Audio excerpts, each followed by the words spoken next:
Hello. Welcome to Chico, California Steak Webcast, Life Sketches. My name is Ruth Henderson, and today we have the privilege of speaking with Brother Rob Reeve. Welcome, Brother Reeve. Welcome. Thank you. You're welcome. I'm glad that you're here to tell your story. So let's begin at the beginning. Where were you born and raised? Okay, well, I was born in Southern California, in Pomona, California, but I only lived there for about a year, and then my family moved to Ogden, Utah. My father was a civil engineer and had an opportunity to work there, and he had grown up in Ogden as well, so we moved there. So I remember very little about my early childhood in Southern California because I basically was raised in Ogden, Utah. I was the fifth of six children, so I had two older sisters and two older brothers, and then one younger brother that came after me. And it was a wonderful time being raised in Ogden, Utah. My parents were wonderful parents that taught me a lot. My father gave me opportunities to work at a very young age. He was a civil engineer, and so I began surveying as a very young man. I remember earning 50 cents an hour when I was 12 years old, and by the time I finished my college degree, I was working as a crew chief for the survey crew from my father's business, so that was kind of nice. Okay, you mentioned your siblings. Tell us each of their names and maybe where they live now. Okay, so my oldest sister, Kathleen, lives in Virginia, and my oldest brother, John, lives in Ogden, Utah, and then Janet lives in Ogden, Utah. My brother, Ken, lives in Ogden, Utah, and my younger brother, Roger, lives in Ogden, Utah. So other than my oldest sister and myself, the rest of the family all live in Ogden, Utah. That's a great place to grow up and live. Okay, so you went to schools in Ogden, and you were quite active in a lot of different areas. Tell us about this, would you? Okay, so I enjoyed school a lot. In high school, I was involved in a lot of different things. There was probably the things that I was most involved with was speech and debate and drama.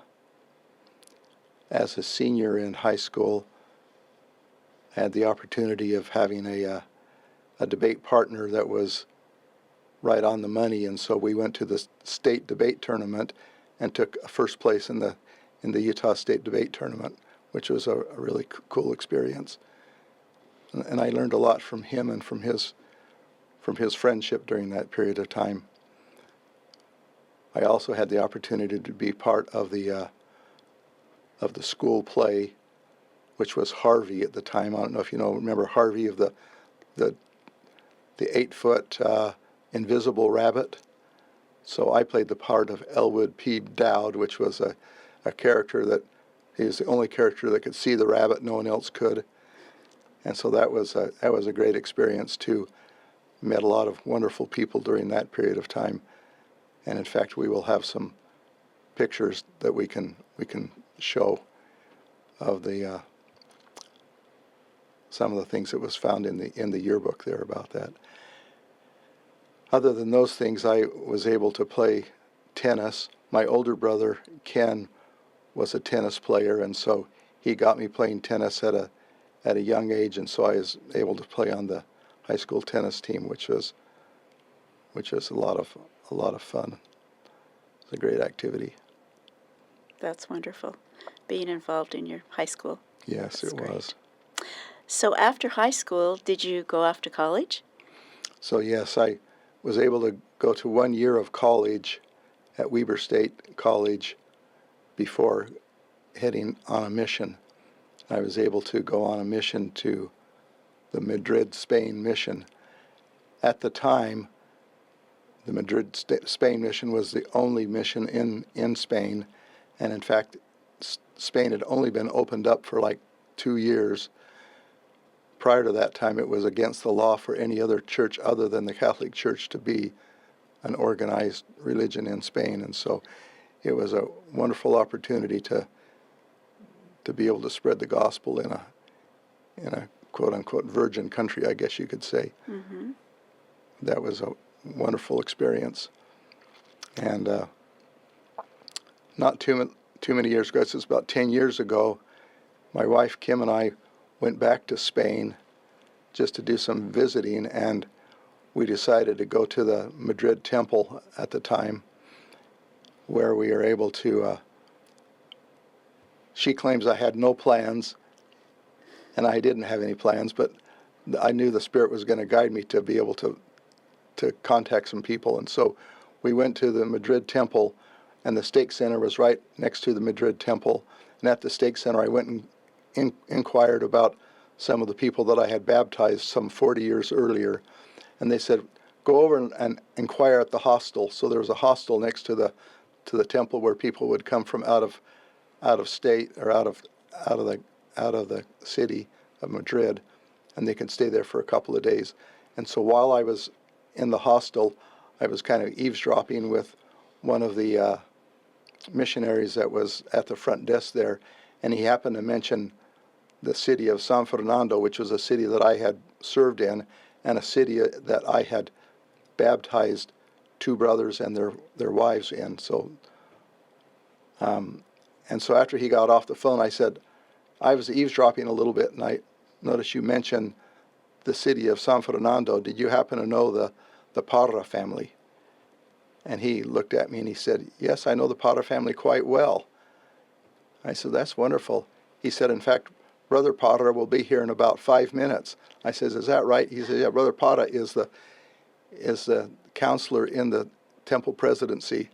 And so we're standing there at the door as the door opens up and Brother and Sister Parra come into the room. And it was a pretty emotional experience. Hadn't seen him for 40 years, that we knew each other right off the bat. And had a wonderful opportunity to visit with the Parras, and they had 6 children, and of those 6 children, 5 of the 6 children had already served missions, and the youngest daughter was just arriving at an age where she was considering serving a mission as well. So that was an awesome experience. While we were in that same room, just as the Parras came in, there was another lady there that I hadn't met before, and she said, I noticed you mentioned the name of another person. She said, she happens to be one of my best friends, and she's on the phone. And so she handed me the phone of another sister that I had baptized when she was 17 years old. And of course she was much older then, but she just happened to be in Madrid also, because her daughter was at one of the Madrid hospitals giving birth. And so in that short period of time, I had an opportunity to meet both with Brother and Sister Parra, as well as Victoria Clemente and her mother. So of the 8 individuals that I had an opportunity to help teach the gospel to in Spain, 4 of the 8 I was able to see during that trip. And so that was an awesome experience. That is really unique for you to be able to find the fruits of your efforts and to be able to be aware of it. Oftentimes we never know those that you've touched. What a wonderful experience you've had there. Yeah, it was very, very uplifting. So we spent some time with both the Parras and the Clementes, and had a wonderful experience with them. And so anytime I talk to any missionaries that have come back from missions, I say, go back in 40 years and see what happens, mm-hmm. see what has happened during that period of time. And it is it was wonderful. That's good advice. So in your mission to Spain, did you speak Spanish before you left on your mission? Well, you go through a mission training center where you get pretty heavily trained in the Spanish language, but just to give you an idea of what it was like when I first arrived there, my first day in the mission field, my companions said to me, well, we were told we were not supposed to speak Spanish out in the street. We only speak because Spanish people don't want to hear people speaking English. So we went out to do some work out in the street, and he turned to me and he said, "Vamos a contactar." Now, contactar is actually a missionary made-up word for contact. We're going to do some contacts. But I thought he said, "Vamos a cantar," which means to sing. And so we're walking up to the street corner, and I turned to him and I said, "Do we have a hymn book by any chance?" He says, "Well, why do we need a hymn book?" And I said, "Didn't you say we're going to go up and sing?" And he said, No, we're going to go do street contacts." And so, yeah, my Spanish wasn't perfect right off the bat for sure. It's a learning curve there, It was for a sure. learning curve, but it was wonderful. By being able to have the opportunity to learn Spanish has helped me through much of my life. That is an asset. Wow. Yeah. So after your mission, you came back home. Did you go back to Weber State? Tell us about your college, where you studied, Okay. where the colleges you went to, and what you studied. Yeah. So when I finished my mission, I returned to Weber State College, and I finished my undergraduate degree there. I got a double major in Spanish and then in biology, since I was interested in going into medicine. And so I graduated after 4 years, and then I went to medical school at the University of Utah Medical School, and was there for 4 years of medical school, and then I had a year of internship at University of Utah Department of Medicine, and then I was able to go to University of Michigan, where I did my residency in ophthalmology. So I spent 3 years in the University of Michigan, and then a fourth year doing a fellowship training as a glaucoma specialist at the University of Michigan. So I spent in total 4 years there at the University of Michigan. Great. So somewhere along the line here, you got married. Yes. So tell us about that, your children. So I had 4 children by the time we finished residency. Had 4 children, and then after we got back and moved to California, not too long after that, I met my current wife after my previous wife. I met Kim, and then so I had 4 children, and Kim had 4 children. So between the two of us, we now had 8 children, which we now considered as just our 8 children. And if people ask them which children are which, many times we won't even respond to that because they're all our children. I love that way that you've included everyone. They're all just equal Yes. in your eyes as children. And I think it's wonderful that you found companionship and love. Again, that's great. So tell us about each of your 8 children and how many children they have. So our oldest daughter is Jessica, and she has 7 children now. And then Angie has 5 children. Justin has 2 children. Brian has 5 children.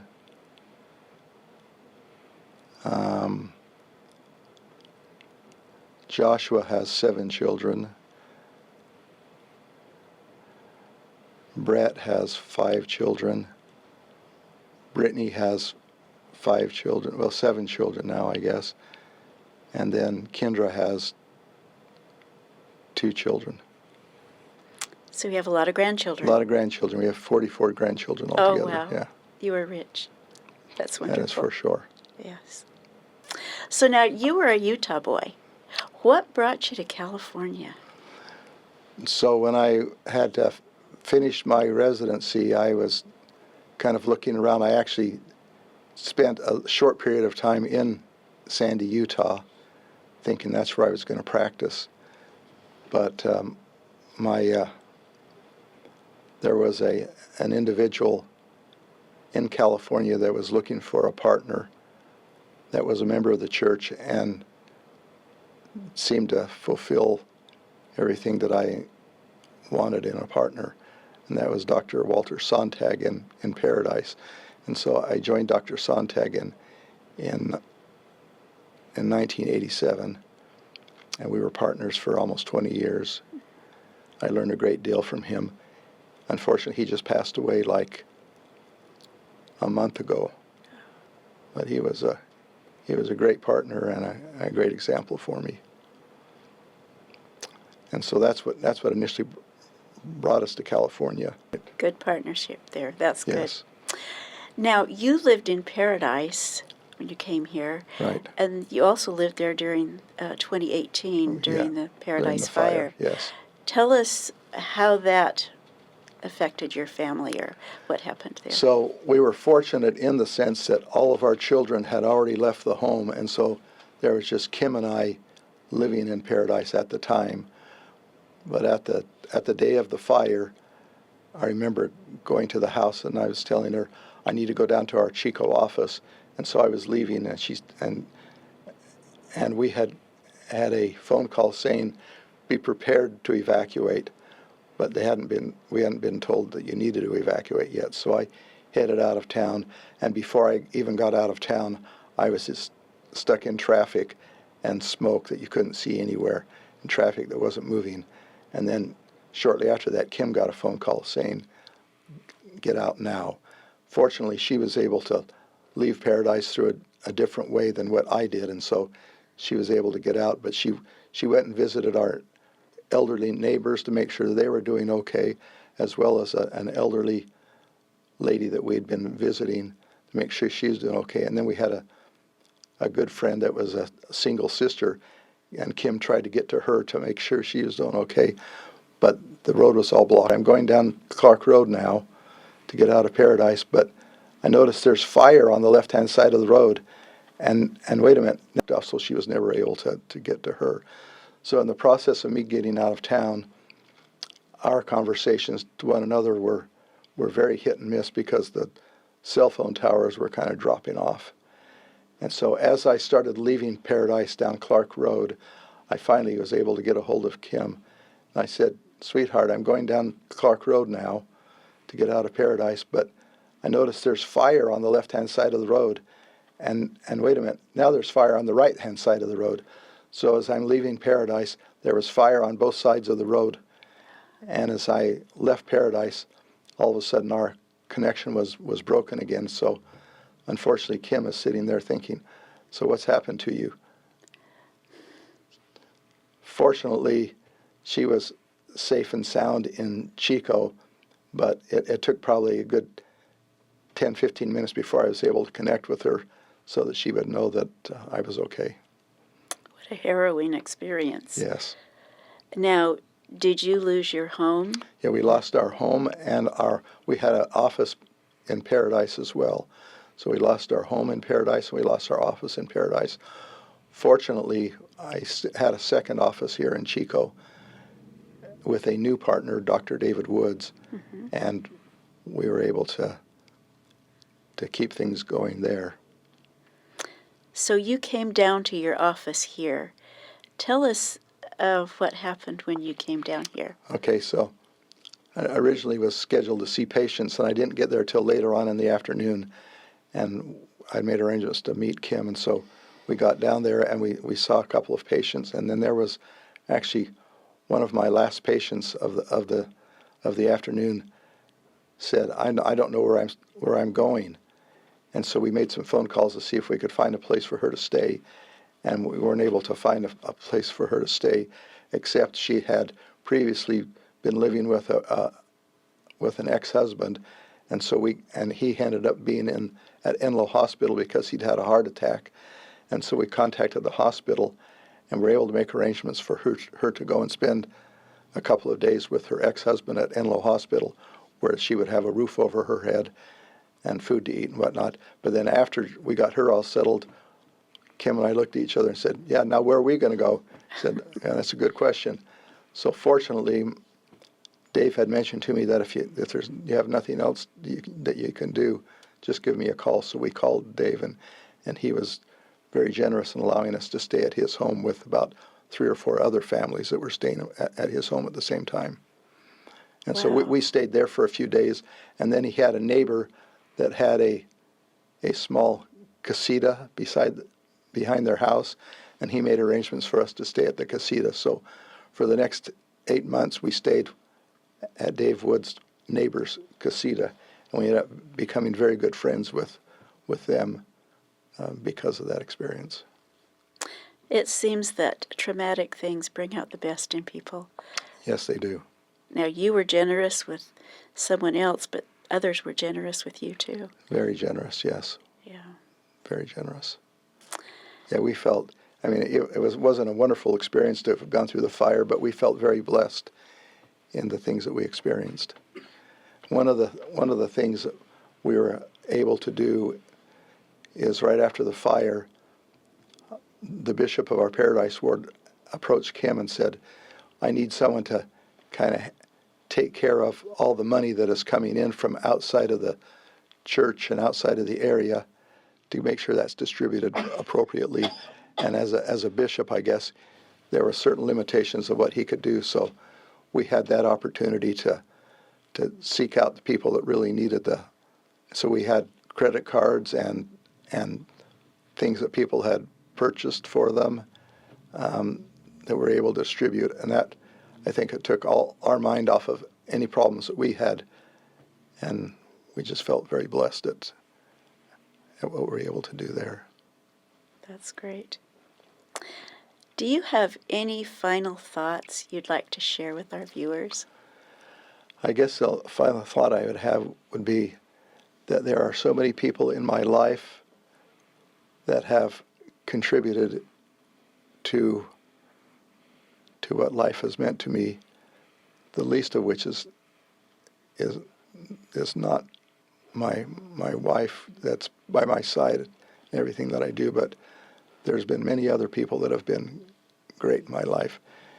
And of course the Savior has been the biggest influence in our lives, and I'm so grateful for having the gospel in my life and to have that direction in the things that I've been able to experience. The Savior is a great joy in our lives. Thank you for sharing that. And thank you for being willing to be interviewed. Thank you. Appreciate it.